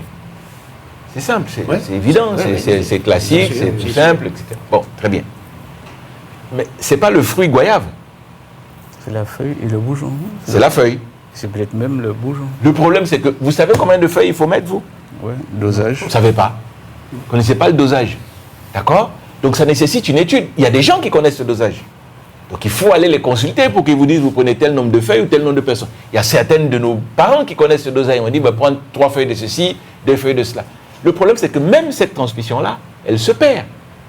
Elle se perd dans nos familles. Puisque aujourd'hui, bah, si vous faites des familles de 2 personnes, puisque aujourd'hui nous faisons 1,5, 1,9.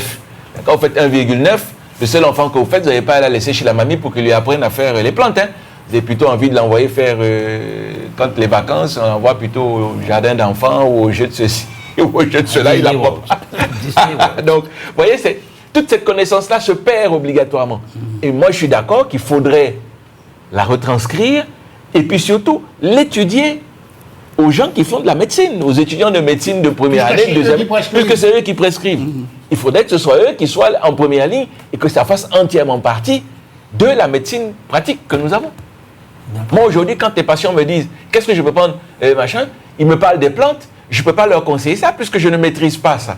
Je dis « Écoutez, prenez-les, mais sachez que moi, je ne peux pas vous en dire plus puisque je ne maîtrise pas ce type de plantes. » Mais pour moi, c'est efficace. Moi, je leur dis souvent, surtout quand c'est la grippe, je leur dis prenez-les, mais prenez aussi les miens.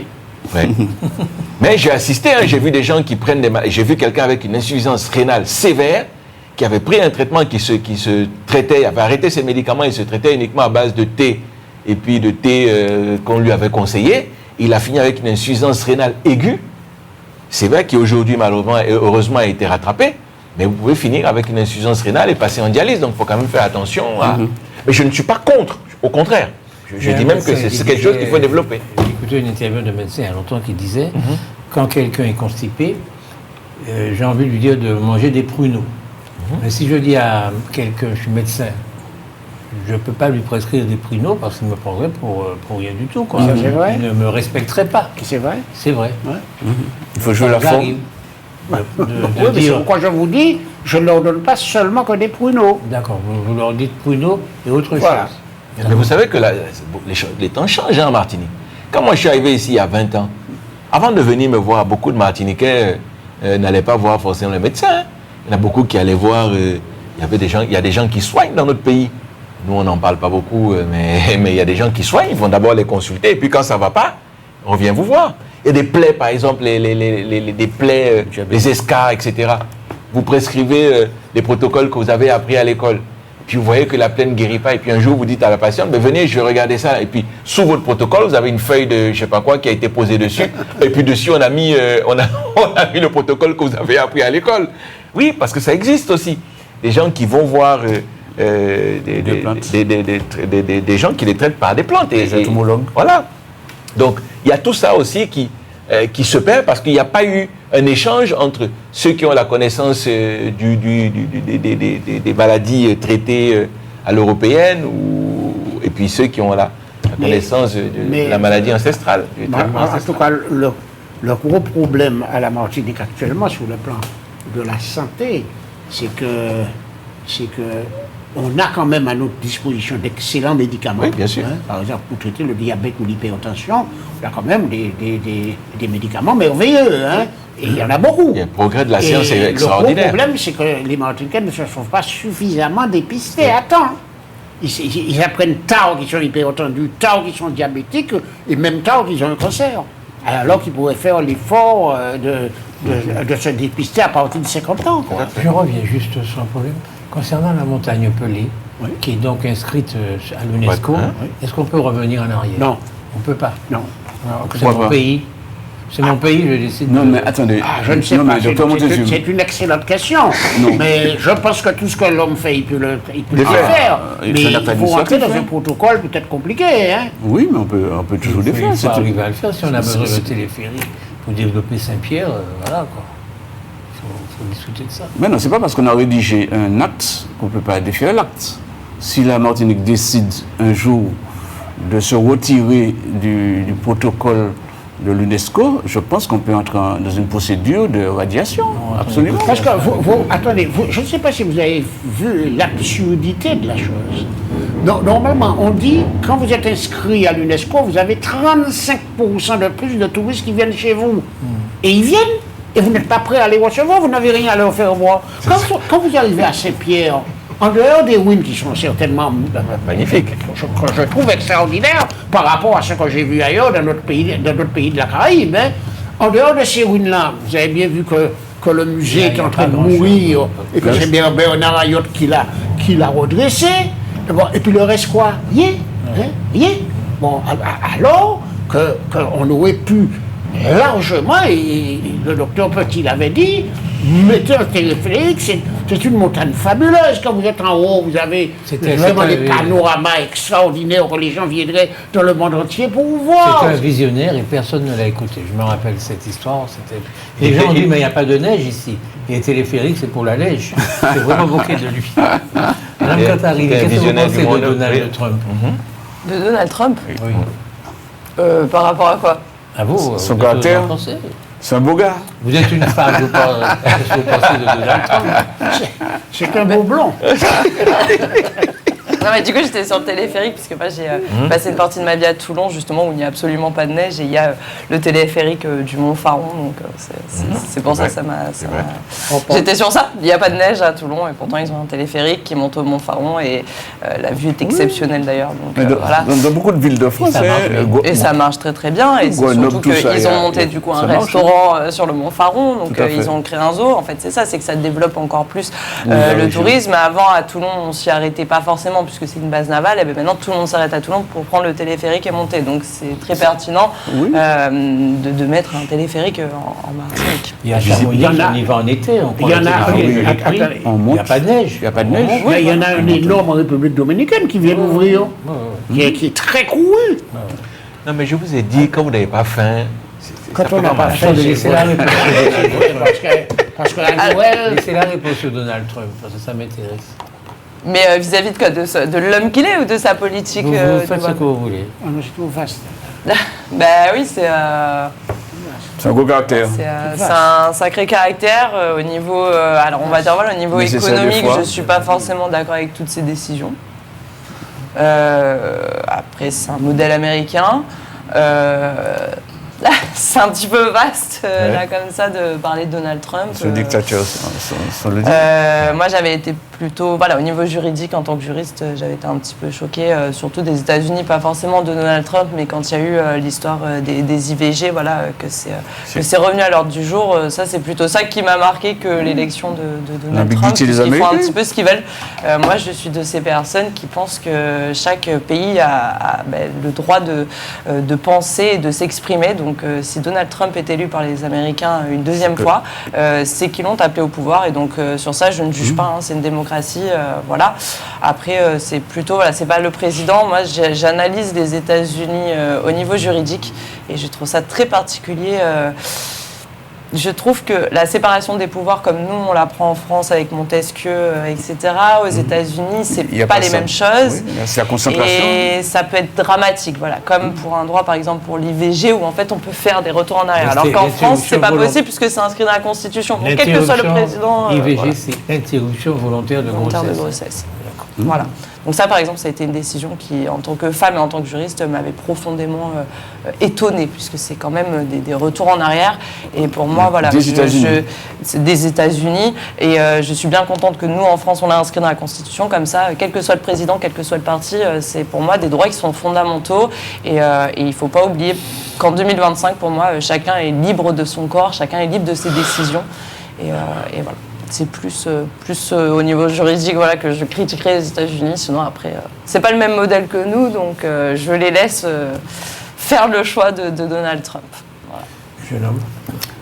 Alors, qu'est-ce que je pense de Donald Trump? Donald Trump a certainement surpris les Américains, parce que les Américains aiment les hommes forts, ce sont des conquérants, ce sont des gens assez agressifs de leur manière de fonctionner financièrement et aussi du pouvoir.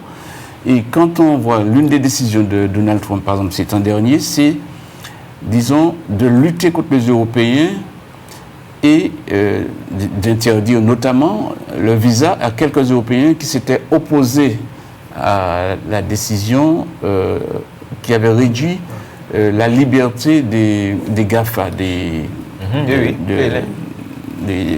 réseaux sociaux. Donc, c'est vrai, en France, on a une liberté un peu gérée. On est libre en France, mais la liberté connaît quelques limites.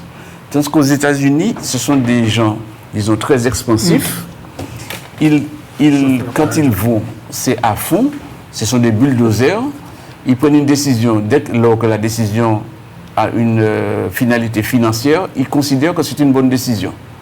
Donc, tandis que nous n'avons pas la même façon de penser. Donc, ce sont des gens qui sont assez différents de nous. Hein. C'est un pays récent, hein, les États-Unis. C'est un pays qui a vu venir des ambitieux, voire des malfrats de toute nature. Hein. Non, si je peux me permettre, c'est moi qui ai demandé à parler de ce thème parce que hier, ils ont bombardé au Nigeria. C'est qui? Les Américains. Les Américains.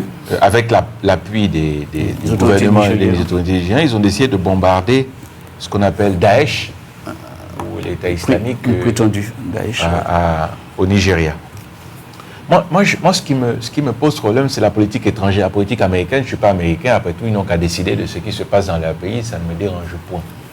Ce qui me dérange, c'est l'espèce d'Eldorado qui est devenu le monde dans lequel nous vivons aujourd'hui. C'est-à-dire que l'ordre mondial, tel qu'il était pensé, les équilibres mondiaux, aujourd'hui, finalement, n'existe plus. C'est plutôt la loi du plus fort.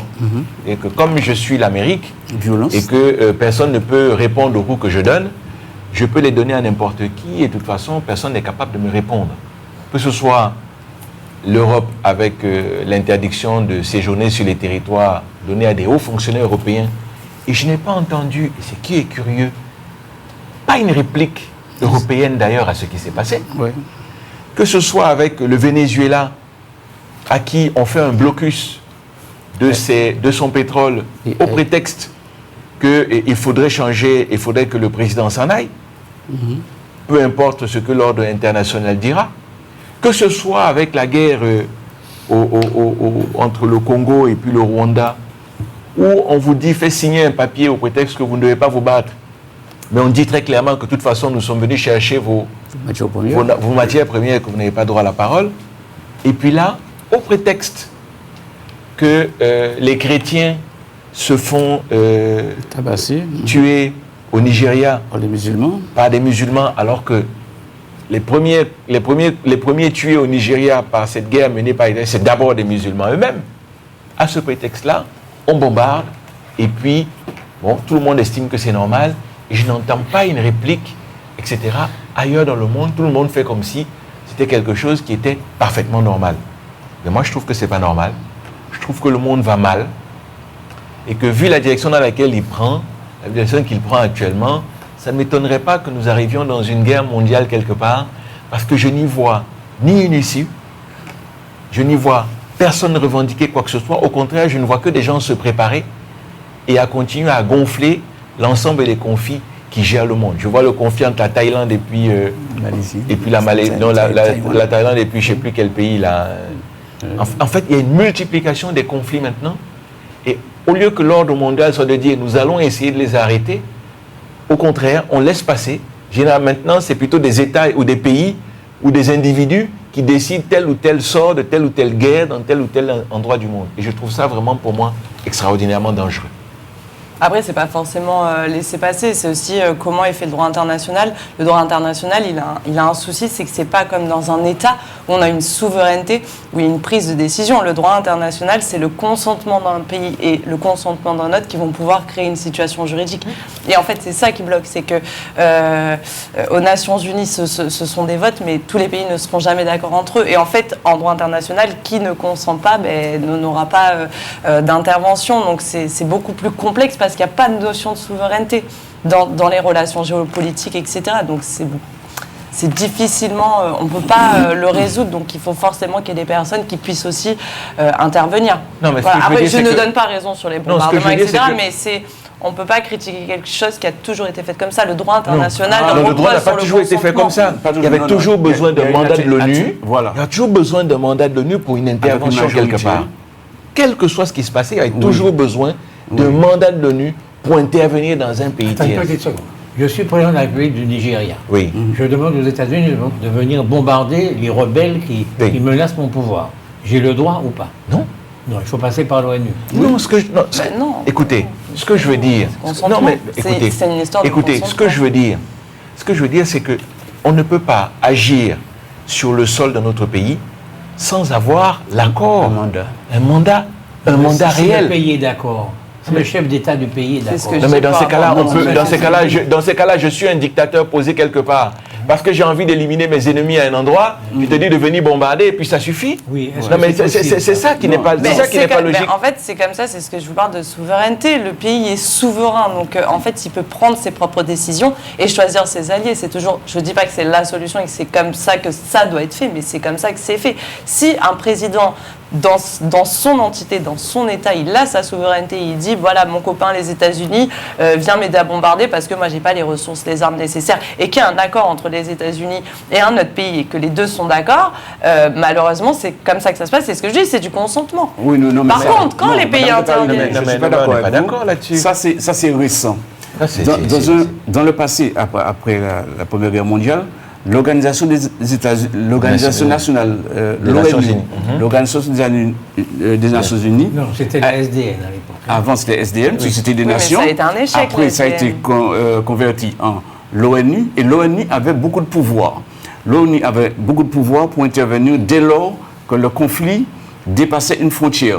Il faisait des réunions, il prenait des résolutions de l'ONU pour dire nous allons en un premier temps négocier la paix entre les deux protagonistes, et en un deuxième temps, l'ONU donnait mandat à l'armée de l'ONU d'aller agir sur la frontière. les casques bleus, C'est mais ce qui est-ce s'est que vous passé avez vu avec les le Mali. rapports? Est-ce Ce que qui vous s'est est-ce passé que avec vous le avez les Mali, rapports des- pour des l'intervention vérifiés du Mali, pour l'intervention de la oui. France au Mali, Casque il y a eu bleu. besoin d'aller chercher une autorisation de l'ONU pour aller dans le pays. Tout à fait. C'est-à-dire qu'on ne bombarde pas un pays comme ça. On ne le savait pas parce Oui, que j'ai ça, des je accords suis- avec toi et je te ça, dis, c'est de la D'accord avec dérive. j'y vous. vais. Je suis d'accord avec vous, Ça, mais c'est en de la fait, dérive. si vous voulez, Depuis les quelque temps, casques c'est de la bleus de l'ONU, dérive. est-ce qu'ils ont réussi à résoudre les conflits qu'il y a, par exemple, sur le continent africain, etc. Non. Donc, en fait, c'est ce que je vous dis, c'est qu'ils sont en constante...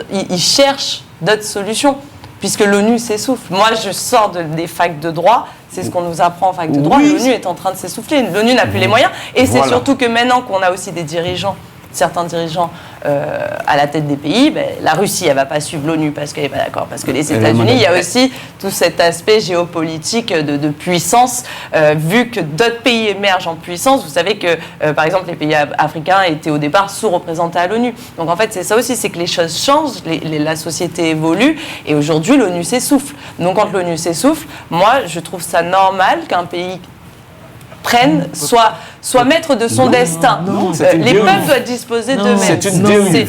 Non, les C'est une peuples dérive. Sinon, doivent c'est disposer une d'eux-mêmes. Je ne dérive. dis pas que c'est bien, je suis contre la guerre, je suis pour la paix, etc.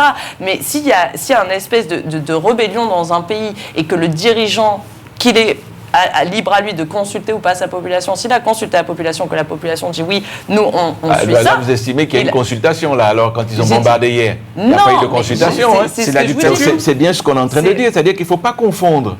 Il faut Oui, pas- mais quand on est intervenu sur les dictateurs, ça a été un massacre aussi.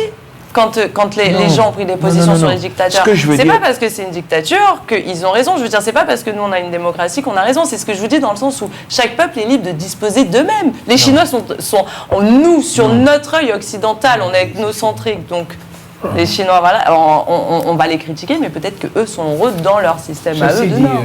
le fonctionnement de Donald Trump, c'est que l'ONU n'existe pas. Mais Voilà. c'est bien ça qui me pose D'autant problème. plus, il était Et c'est ce que je le dénonce. Ça, je vous rejoins, il ça, était je le vous C'est ce que premier je dénonce. financeur. Il était le premier financeur de l'ONU, et il est aussi celui qui finance la protection européenne pour L'OTAN. l'OTAN. Oui, mais les États-Unis ont Donc, toujours été à un part- mauvais élève, même devant la Cour internationale, ils sont mauvais élèves, ils suivent jamais les décisions qu'on leur impose, et que ça c'est pas nouveau, Oui, c'est pas Donald Trump. Merci beaucoup. Merci de votre l'émission est terminée. Vous allez finir l'émission. Oui, elle est finie. Je vous ai demandé de parler de l'Afrique, vous préférez parler de Donald Trump. Ça vous paraît pour cette fin d'année plus intéressant de parler de grand Satan que de parler. Je vous ai dit que je voulais parler de l'Afrique à l'ouest de l'Éden. Ça vous intéresse pas, ça, hein? La prochaine Donc, fois, ce qui en m'intéresse, premier sujet. c'est le grand blanc avec des chaussettes jaunes. Ce qui s'est passé, Non, ce qui s'est passé, c'est que M. José Charlotte souhaitait parler de Donald Trump. Ah bon? Lui donner... Si, vous Non, l'avez c'était moi, parlé. c'était moi. C'est vous. C'est moi, Bon, c'était moi. Donc voilà, il voulait en parler. Pourquoi pas? Il est africain. Ah ben oui. Il veut faire parler de Donald Trump et de l'Afrique. C'est ça. Tout de suite, on reporte la faute sur moi. Mais oui, il veut parler de l'Afrique, vous voulez parler de Donald Trump. Je veux dire. Il parlera de Mais ça on la parle- semaine prochaine. Non, on va parler des Ça pays. fait 3 fois que vous dites ça. Non, on va Mais parler. chaque fois, On vous va essayez parler. d'éviter. Non, la prochaine fois, au lieu, que ça me gêne. au lieu de parler de pays très développés comme les États-Unis, on parlera de pays sous-développés comme l'Afrique. Voilà, Bamako. c'est nous qui prenons les balles perdues. Oui, oui, ça, toujours. Avec M. Laouché, nous prenons toujours les balles perdues. Mais c'est pas grave, nous sommes Merci. habitués. Merci beaucoup Jean-Michel Césaire pour votre réalisation, excellente comme d'habitude. Merci Dr Montésime de nous avoir honoré de votre visite. Bonsoir à toutes et à tous. Bonsoir, monsieur Laouche. Monsieur Samuel Paille de nous avoir éclairé de votre science. À chacun son Éden, donc on en parlera la semaine prochaine. Madame Contarini, merci d'avoir éclairé ce plateau de votre charme. Merci, monsieur Laouché. Mélangé avec votre intelligence, n'oubliez pas. Très important maintenant Oui, pour oui, les c'est- fans de c'est- 2023. c'est ça. Nous ne sommes plus juste belles. Voilà, je voulais vous l'entendre dire. Et puis monsieur José Charlotte, ben, merci d'avoir été là. Oui. Mais je salue tous les téléspectateurs et bien entendu un salut particulier pour Madame Philopon en Garni. Et extensivement, je pense aux entreprises qui ont connu beaucoup de difficultés cette année, notamment les gens du bâtiment qui doivent prendre leur courage à deux mains parce que l'année prochaine, ça sera probablement avec les taxes un peu plus difficile. Merci beaucoup. On se donne rendez-vous vendredi prochain, si vous le voulez bien. À bientôt. Au revoir.